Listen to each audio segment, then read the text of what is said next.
Maka malaikat maut turun ke sini. Makanya ketika sakaratul maut sudah datang, maka yang baca Al-Quran hentikan. Kenapa? Oh, memang gitu ya. Jangan semakin kenceng. Ayo Pak, insyaallah Pak gitu. Al-Baqarah Pak, Al-Baqarah Pak. Al-Kahfi. Enggak lah. Yang baca Quran berhenti dulu. Kemudian digantikan dengan kita mentalkin. Antum agak ke sana dikit. Masya Allah ya. Orang yang meninggalnya kooperatif ini. maka agak ke sini.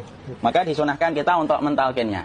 Nanti ketika mentalkin jangan terlalu sering, jangan terlalu membebani.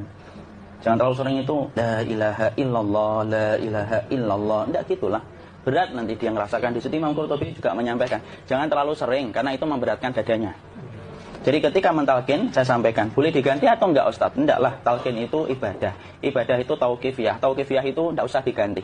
Karena Rasulullah mengatakan lakinu ala mautakum la ilaha illallah. Talkin orang yang meninggal di antara kalian dengan la ilaha illallah. Tidak usah diganti Allah Ustaz yang lebih singkat, lebih pendek. Tidak usah. Subhanallah Ustaz. Tidak usah. Kenapa? Karena talkin sudah ditetapkan ucapannya oleh Nabi. Begitulah kita mencontohnya. Jadi tidak usah diganti. Cara mentalkin, jadi kalau keadaan sudah tenang, tolong kalau sudah sakaratul maut jangan ditinggalkan. Karena sesungguhnya pertempuran setan itu pada detik-detik kematian semacam ini. Dan betul-betul berusaha untuk menjadikan dia murtad. Nanti makanya di situ di buku nanti dibahas kan, pertempuran setan itu sampai detik-detik orang mau mati itu sudah ayo kufur, murtad aja tuh, kamu sakit kan? Nah, itu kayak gitu. Makanya jangan ditinggal. Capek gitu kok nggak meninggal gitu ya. Udah gantian mas. Dan jangan kemudian meninggalkannya. Mangkat dulu gitu. Enggak lah, janganlah. Terus ditampingi terus. Kalau bisa ya sudahlah berikan waktunya kita untuk sementara waktu itu betul-betul berkhidmah kepada orang yang kita cintai terakhir kalinya. Cara kita kemudian mentalkin adalah yaitu adalah di sebelah kanannya la ilaha illallah. Biarkan dia mencerna dulu, tidak usah buru-buru kemudian kita langsung nimpali lagi. Dia mencerna dulu sambil kita doakan, peluk, ya Allah dimudahkan gitu. Kalau ada orang yang bisa ngucapin la ilaha illallah itu siapa yang memberikan itu? Ustaznya memberikan kekuatan Allah Pak. Karena ngomong adu aja sudah tidak mampu. Makanya Allah berfirman dalam surat Ibrahim, yusabbitullahu alladhina amanu bil qawli tsabit fil hayatid dunya wa fil akhirah. Allah teguhkan perkataan orang yang beriman dalam kehidupan dunia dan akhirat. Dunia itu ya ketika menjelang kematiannya. Makanya dia bisa ngomong la ilaha illallah. Sebenarnya ngomong adu aja enggak mampu. Kalau bisa ngomong dia mesti ngomong adunya dulu. Tapi Allah yang menggerakkan. Ngomong la ilaha illallah. Makanya mangkana akhiru kalamihi la ilaha illallah dakhalal jannah. Barang siapa akhir kalamnya itu adalah la ilaha illallah, pasti masuk surga. Makanya kita lagi la ilaha illallah. Dah, cerah dulu. Enggak usah minta diburu-buru ya. Enggak usah gini. Ayo la ilaha illallah. Ayo. Enggak usah gitu. Ya, biarkan dia pelan-pelan gitu. Ayo tapak ya Allah capek saya Pak. Enggak usah gitu. Ya ucapkan la ilaha illallah. Kemudian dia mencerna. Lalu kalau dia sudah mengatakan, untuk mengatakan la ilaha illallah. Nah, kalau sudah mengatakan la ilaha illallah, berarti sudah.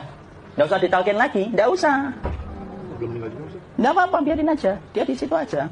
Kecuali dia ngomong lagi dan enggak usah diajak ngomong alhamdulillah ya Pak, ya Allah gitu. Terus dia jawab alhamdulillah.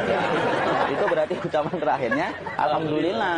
Atau ketika habis ditalkin la ilaha illallah dia ngelihat air. Nah, itu berarti ucapan terakhirnya air. Talkin lagi. Enggak usah marah. Aduh Pak, minta air. Mau minta air nanti aja dikubur gitu loh. Jangan gitu. Biarin aja, jangan kemudian setelah la ilaha illallah La ilaha illallah. terus ayo tutup awas ya ngomong lagi ya. Enggak usah gitu juga. Maka kemudian setelah la ilaha illallah sudah, enggak usah diajak ngomong gitu. Terus kemudian enggak usah ada anaknya perempuan, ya Allah Pak, sudah bisa ngomong la ilaha illallah gitu.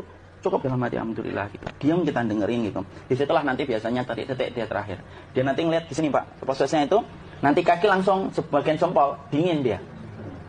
Kaki, telapak kakinya langsung kalau kita ginikan dingin kayak kaki yang kena AC langsung. Kemudian dia langsung ningkup gini, dikit dia, mulai kaku dia. Atau kalau enggak, gini dia. Langsung kayak jatuh, kayak kepala nanti yang paling terakhir.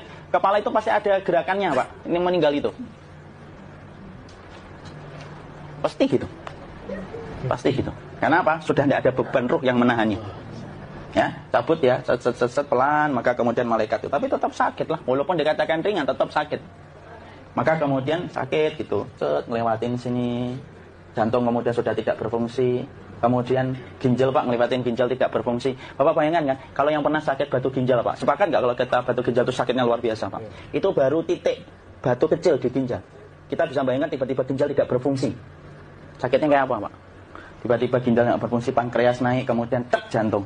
Jantung ini dia masih hidup dia, di sininya masih hidup walaupun jantungnya sudah berhenti.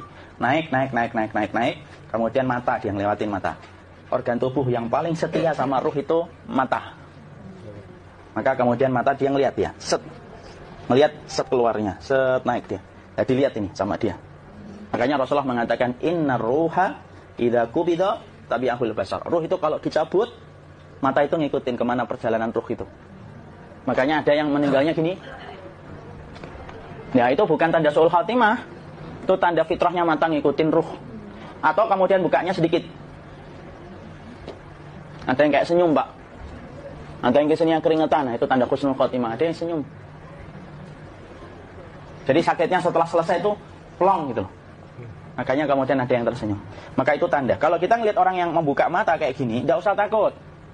Cepat-cepat kemudian kita nanti tutup. Biasanya kalau terlalu lama, itulah yang menjadikan ini tidak bisa ditutup. Makanya harus pakai kapas akhirnya. Karena apa? Karena pas meninggal nggak langsung ditutup. Biasanya karena perawat takut, dokternya juga nggak tahu itu, dibiarin itu. Makanya ada beberapa mata yang ditutup pakai tensoplas kan? Sebenarnya kalau langsung bisa nutup dia, fitrahnya nutup mata itu. Jadi kemudian kita baca Allahumma firlahu warhamhu wa'afihi wa'fu'an wa bismillah wassalatu wassalamu ala rasulillah, tutup. Bismillah. Nggak usah takut. Kecuali buka lagi ya, ini baru kita kabur bareng. Kalau buka lagi Pak, insyaallah Pak, ya Allah ya kita kabur bareng-bareng Pak. Diusap Pak, diusap ini. Enggak disenggol gini enggak. Diginikan, sudah meninggal dunia. Tangan boleh begini, boleh diluruskan, enggak ada ketentuannya. Boleh gini, boleh kemudian lurus. Enggak usah disalahin kalau ada yang lurus. Lu itu tangannya gimana sih? Posisikan kayak sholat, enggak ada perintah kayak gitu. Jadi kemudian dikondisikan saja terus, maka kemudian dipijit-pijit, akiknya dikeluarin, kemudian jamnya dilepas, gigi palsunya dilepas kalau ada, ya. Kemudian apa setelah itu? Coba buku. Kemudian kalau bisa awal-awal, kemudian taruh buku atau sesuatu yang agak berat di perutnya ketika baru meninggal dunia.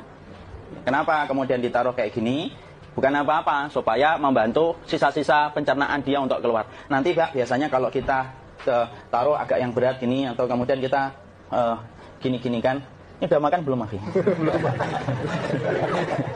Udah makan belum makan kok udah gede ya? Maka pencet-pencet kayak gini, biasanya nanti ketika dimandikan, nah pas dimandikan diginikan saja. Nah ini dia sudah keluar di belakang, dia gini. Terus nanti keluar dia. Nah ini keluar langsung di belakangnya. Dan memperlakukan orang kalau sudah meninggal dunia itu yang lembut gitu. Kenapa? Inna kasra adamil mayyiti kakasri adamil hayyi. Mematahkan tulangnya ketika orang sudah meninggal dunia itu lebih dia rasakan sakit ketika mati daripada ketika masih hidup. Tuh Islam itu sampai sama orang mukmin itu kalau sudah meninggal aja sampai selembut itu. Kok hidup kasar itu kebangetan dia jadi orang itu.